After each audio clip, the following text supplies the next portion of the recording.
Who Shot JR episode was almost an accident. I believe you knew that. You'll regret this.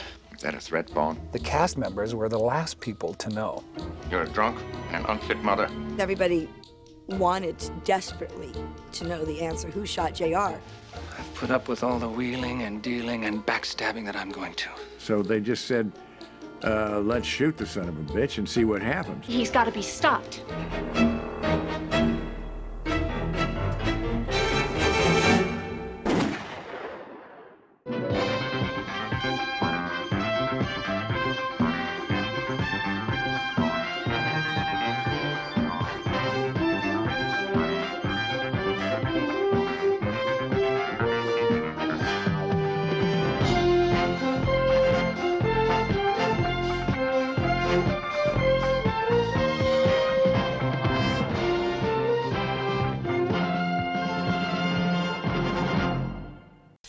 I don't know if I can summarize Dallas because I've never quite understood it. It just was the right show for a specific era in American history with some wonderful characters and some terrific actors playing the parts that captured the world's imagination as no show had ever done before. Dallas was bigger than life, I suppose, to give you a big overview. It was Texas, it was the 80s, it was the Reagan era.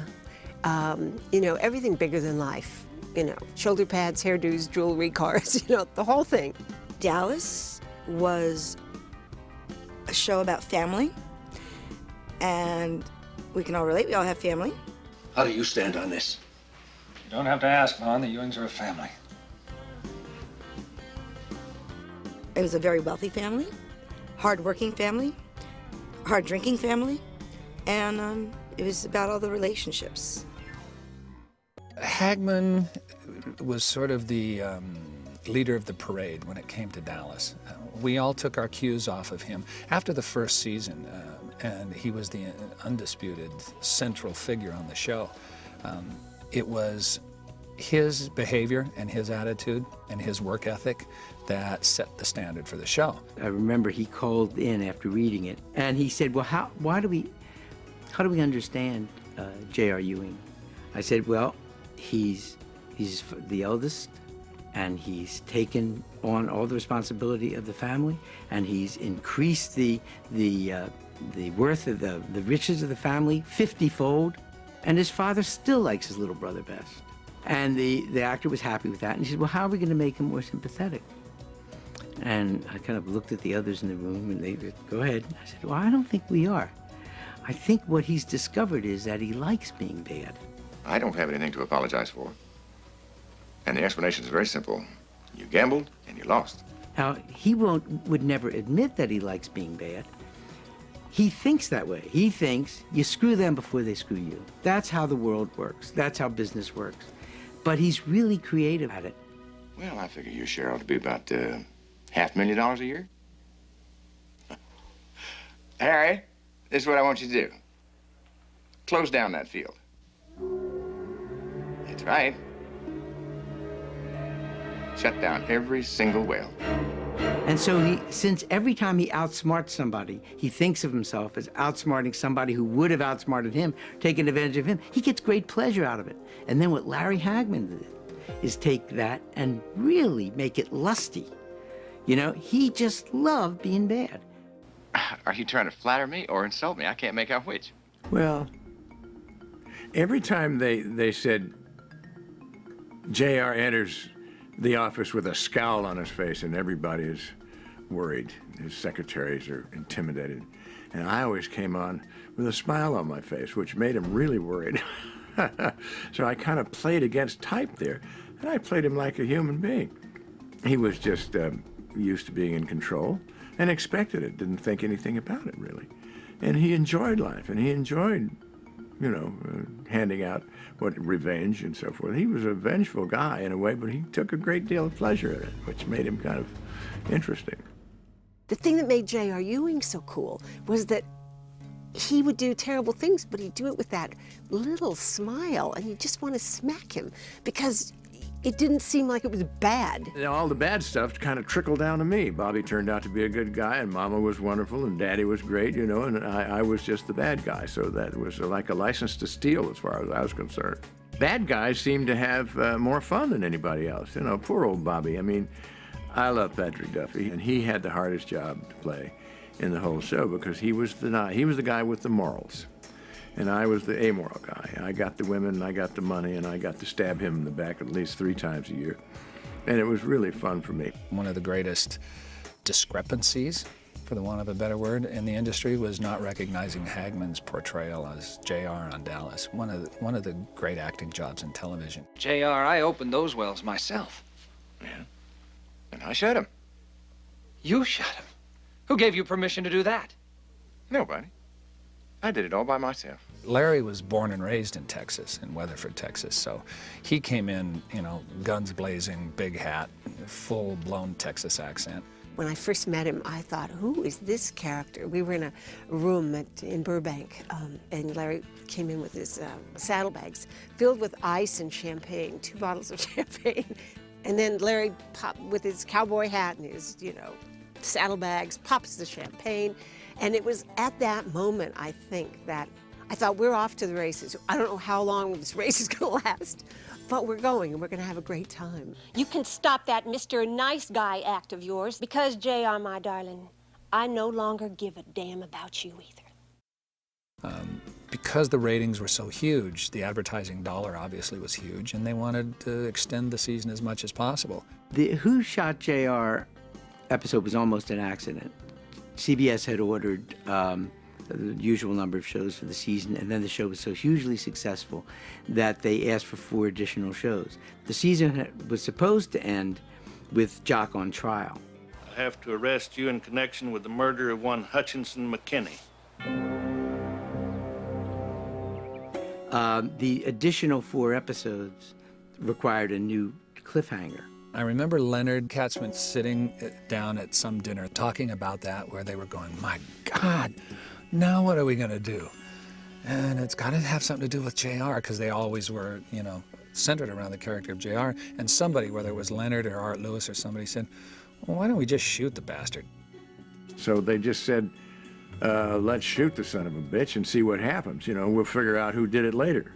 So I understand what happened. They shot me, and during the period of time when I was renegotiated, so that gave them an out. They could have killed me there, and that'd have been the end of it, but I knew they couldn't do that. Then Larry, somebody with real business sense, took that moment to renegotiate his contract and hold out and make a very public display of, I might not come back if I don't get what I want, which then added more fuel to the question fire of, does he die? Is it a new actor? Who is JR? When I got shot, I figured now's the time to really ask them for some more money, because the show was doing well, and then that summer the show just skyrocketed in the repeats, and I thought it was time to renegotiate it, which I did. Survival's not enough.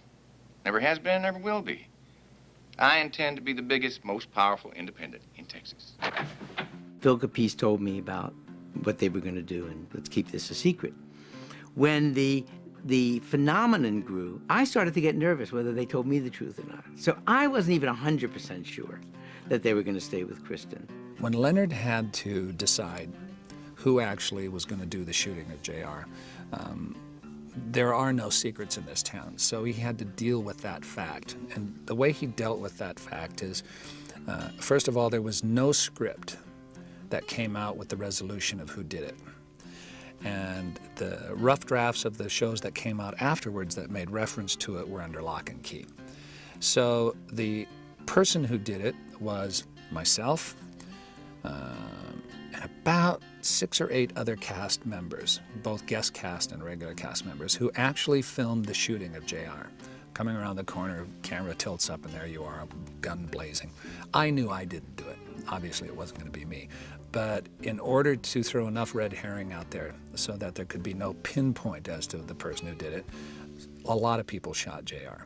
Red herring that I remember that was floated was because it was broadcast in Australia before here.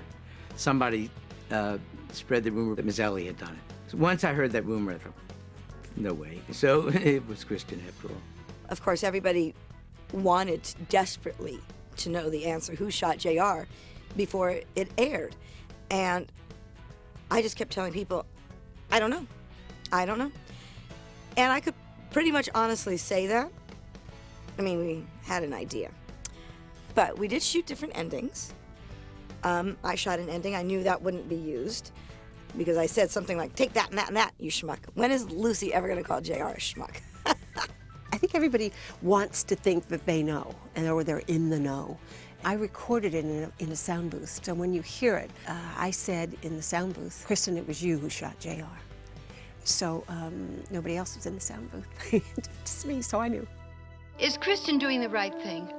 I think that Kristen always knows exactly what she's doing. Well, there you go. You keep secrets. That's it. It wasn't difficult. We had little cliffhangers every year, but you know, I think the momentum and the strike and, you know, who shot him and all that, it just built and built and built to the breaking point.